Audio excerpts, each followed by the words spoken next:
Hello friends, आप सबका स्वागत है आपके अपने YouTube channel let's learn geography में। फ्रेंड्स, हम पढ़ रहे हैं जियोमॉर्फोलॉजी और आज हमारी क्लास नंबर 14 है जिसमें पढ़ेंगे वोल्टर पेंक महोदय का अपरदन चक्र।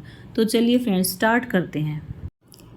फ्रेंड्स, जो पेंक महोदय थे उन्होंने क्या किया था कि जो डेविस महोदय ने अपना जो इरोजन साइकिल थ्योरी दी थी उसकी आलोचना करते हुए पेंक महोदय ने भी इरोजन साइकिल चक्र यानी कि अपरदन चक्र दिया था। फ्रेंड्स, ठीक है, तो देखते हैं कि पेंक महोदय का अपरदन चक्र क्या था।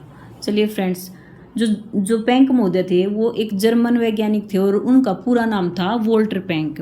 फ्रेंड्स, इन्होंने 1924 में एक बुक लिखी थी इसका नाम था डाइमॉर्फोलॉजी से एनालाइज। ठीक है फ्रेंड्स, बुक का नाम था डाइमॉर्फोलॉजी से एनालाइज और इसी में इन्होंने अपना इरोजन साइकिल थ्योरी दी थी।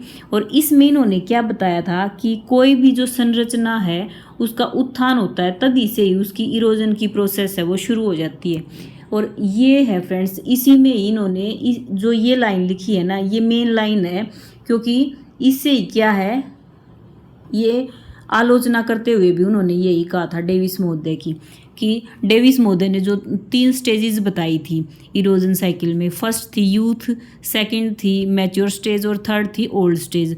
तो उन्होंने यूथ स्टेज में क्या कहा था कि कोई भी संरचना होती है सबसे पहले उसका उत्थान होता है, जब तक उसका उत्थान नहीं हो जाता पूर्णतः तब तक उसकी इरोजन साइकिल शुरू होती ही नहीं है। यानी कि जब तक कोई संरचना नहीं बन जाती तब तक उसका अपरदन शुरू नहीं होता है। और इसका खंडन करते हुए पेंक महोदय ने क्या कहा था कि जो कोई भी संरचना होती है ना, जब वो बननी स्टार्ट होती है उसी टाइम पे ही उसका अपरदन शुरू हो जाता है। ठीक है फ्रेंड्स, नेक्स्ट है, इसने जो अपनी थ्योरी दी थी उसमें इन्होंने पेंक महोदय ने 5 स्टेजेस बताई थी।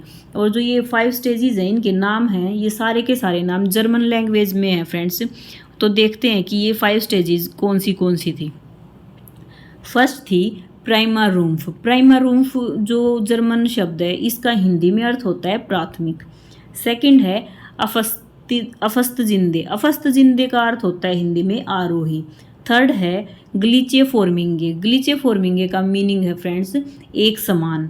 और फोर्थ है अबस्त जिंदे। अबस्त जिंदे का मतलब है अवरोही, यानी कि ये उतरता क्रम, घटता क्रम। फ्रेंड्स, फिफ्थ है, ये है एंड रूम्फ। एंड रूम्फ का मतलब होता है लास्ट या अंतिम।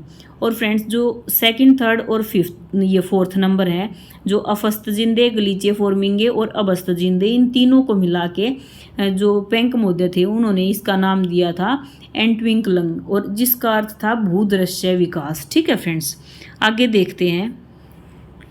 फ्रेंड्स, जो ये पांचों की पांचों स्टेजेस थी इसमें क्या कहा था पेंक महोदय ने, ये देखिए।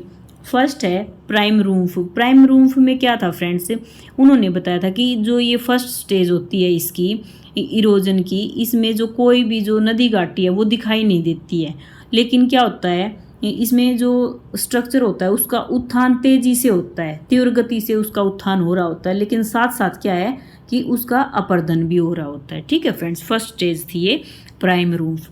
सेकंड है फ्रेंड्स, ये है अफस्त जिंदे। अफस्त जिंदे शब्द का अर्थ हमने अभी अभी पढ़ा था, होता है आरोही। आरोही मीन्स यानी कि चढ़ता क्रम।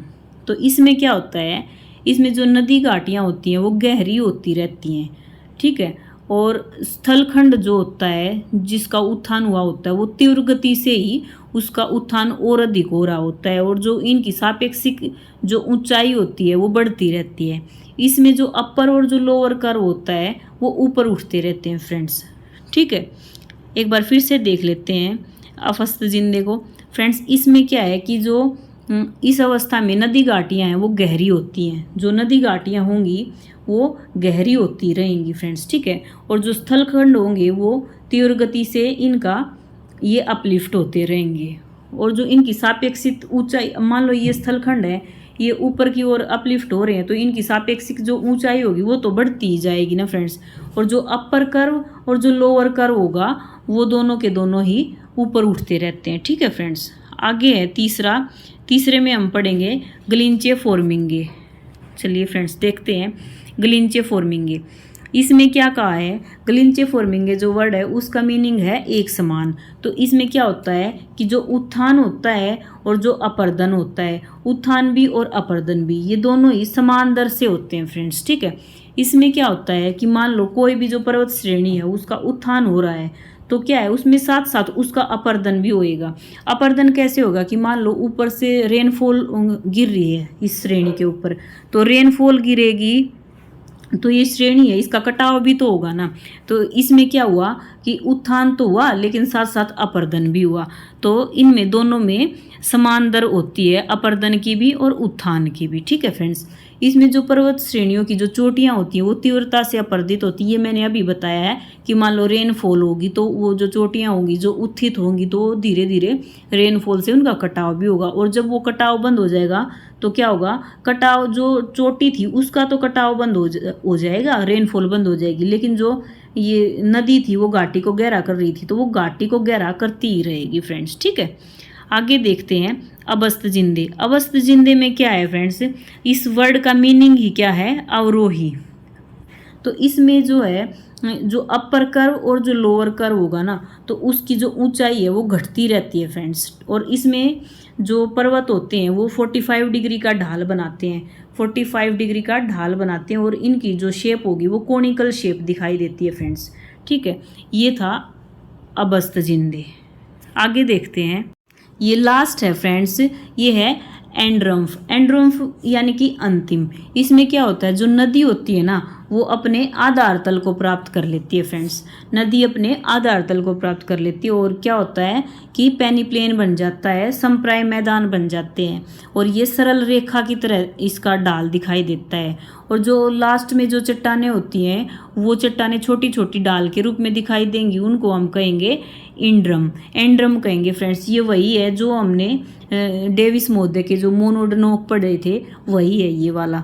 और फ्रेंड्स देखिए, हम जो एक डायग्राम है इसकी हेल्प से और देख लेते हैं कि ये जो ये 5 स्टेजेस थी ये क्या थी। फ्रेंड्स देखिए, ये जो फर्स्ट स्टेज थी, ये जो प्राइमरूफ था, इसमें क्या था, इसमें कोई भी जो स्ट्रक्चर है वो बनना शुरू हुआ। मान लो अंतर्जात बल है और वो लगा और यहाँ पे कोई भी भूखंड अपलिफ्ट हो गया, ठीक है। ये है फर्स्ट स्टेज जिसको हम कहेंगे प्राइमरूफ। और फ्रेंड्स इसमें साथ साथ क्या है, इरोजन भी होगा। फ्रेंड्स देखिए, जो डेविस मोदे थे उन्होंने फर्स्ट स्टेज में कोई भी इरोजन नहीं बताया था, लेकिन पेंक मोदे कह रहे हैं कि प्राइमरूफ में जो भी भूखंड अपलिफ्ट हो रहा है, जो संरचना बन रही है, उसके साथ साथ उसका इरोजन भी हो रहा है, ठीक है फ्रेंड्स। आगे है, इसमें फर्स्ट वाले में कोई घाटी दिखाई नहीं देती है, लेकिन सेकंड है अफ्स्त जिंदे। अफ्स्त जिंदे में क्या था फ्रेंड्स कि इसमें जो स्थल रूप है वो अपलिफ्ट हो रहा है और उसका कटाव तो हो रहा है लेकिन घाटी भी दिखाई दे रही है। और जो ये अपलिफ्ट है ये धीरे धीरे ये जो स्थल रूप है ये ज़्यादा तीव्रता से ये ऊपर की ओर उठ रहा है फ्रेंड्स, ठीक है। थर्ड था फ्रेंड्स, ये था ग्लिंचे फॉर्मिंगे। ग्लिंचे फॉर्मिंगे में क्या कहा था, इसमें कहा था कि जो ये अपलिफ्ट होता है, जो ये वाला पार्ट मान लो अपलिफ्ट हो रहा है और जो अपर्दन हो रहा है, इन दोनों की दर समान होती है। कैसे होती है, मान लो फ्रेंड्स कोई भी पार्ट अपलिफ्ट होता जा रहा है तीव्र गति से और ऊपर से हो रही है रेनफॉल, तो रेनफॉल होगी तो ये इस भाग को काटती हुई जाएगी। नीचे से तो ये ऊपर की ओर उठ रहा है लेकिन जो इसका ऊपरी हिस्सा है उसका अपर्दन होता रहेगा। अगर अपर्दन होगा तो क्या होगा, इसकी दर समान ही रहेगी फ्रेंड्स, ठीक है। आगे देखते हैं, जो ये ग्लीचे फॉर्मिंगे थी इसमें क्या हो जाएगा लास्ट में कि जो ये दर होगी इसकी ऊपर उठने की, उत्थान की और अपर्दन की, ये इनकी दोनों की समान रहेगी फ्रेंड्स, ठीक है।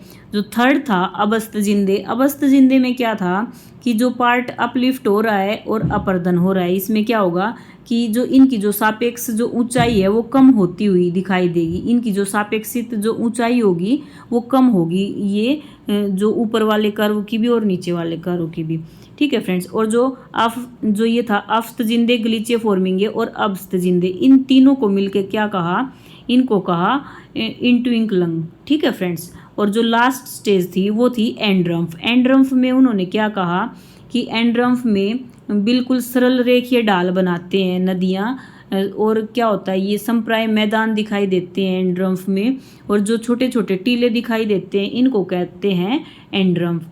ठीक है फ्रेंड्स। और जो ये जो फोर्थ पार्ट था, इसमें इन्होंने क्या कहा था कि इसमें जो 45 डिग्री का जो ढाल बनाएंगे, जो पर्वत होंगे वो, और ये कोनिकल शेप में दिखाई देंगे। तो फ्रेंड्स ये था पेंक मोहद्य का अपर्दन चक्र। इसमें इन्होंने ये इतना ही नहीं बताया फ्रेंड्स, इन्होंने क्या कहा था कि जो ये 5 स्टेजेस तो बनती हैं, लेकिन क्या होता है कि लास्ट वाली जो ये एंड्रम्फ स्टेज है, यहाँ पे आके मान लो कोई अंतर्जातीय बल सक्रिय हो जाए, जैसे ये फर्स्ट स्टेज में प्राइम रूफ में हुआ था, तो यही यहाँ जो लास्ट स्टेज पे मान लो कोई अंतर्जातीय बल सक्रिय हो गया और यहाँ पे ये वाला पार्ट है ये अपलिफ्ट हो गया, तो फिर से ये पांचों की 5 स्टेज हैं, ये फिर से आगे सक्रिय हो जाएंगे। और ये नहीं कि ये यहीं पे आके सक्रिय हो, मान लो ये थर्ड या सेकंड स्टेज में कोई अंतर्जातीय बल काम कर जाए, तो ये वाला पार्ट है ये यहाँ से स्टार्ट हो जाएंगी फिर से ये पांचों की 5 स्टेजेस। ठीक है फ्रेंड्स। तो ये था पेंक मोहद्य का अपर्दन चक्र। अगर आपको ये अच्छा लगा हो तो इस वीडियो को लाइक, शेयर, कमेंट और सब्सक्राइब करना friends. Okay friends, bye bye.